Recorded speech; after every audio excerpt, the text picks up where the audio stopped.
From antiquity to the Middle Ages, freedom was a conquest paid for in sacrifice. Spartacus led slaves against Rome. Galileo challenged the Inquisition to defend science. Giordano Bruno was burned at the stake for daring to think beyond the limits of dogma. Different figures, united by the courage to rebel against powers that repressed thought and human dignity.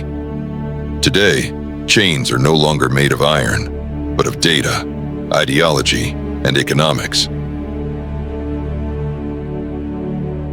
The new Spartacuses are activists and whistleblowers like James and AMANI, who expose the elite controllers of this world through films like The Prophecy of Albion. The new Galileos are scientists and thinkers who battle misinformation and obscurantism. And the new Giordano Brunos, perhaps they are those who in academia or independent media risk marginalization to defend uncomfortable truths. Freedom remains an ethical frontier. The weapons may change, but the struggle to think and live as free human beings continues. From Spartacus to modern whistleblowers, the history of liberty runs like a red thread through the centuries. In the 1st century BCE, a Thracian slave dared to defy the most powerful empire in the world. His was not just an armed revolt, it was a universal declaration against injustice. 2,000 years later, chains no longer rattle on wrists. They flow through digital cables.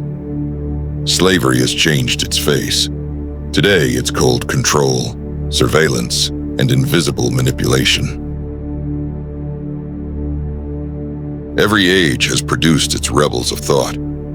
Giordano Bruno died for defending the infinity of the universe and the autonomy of reason. Galileo was forced to recant for daring to look at the sky with liberated eyes.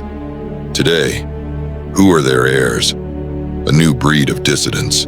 They are not flawless heroes, but they embody an ancient urgency to liberate information from the grip of fear and empowering humanity to unite.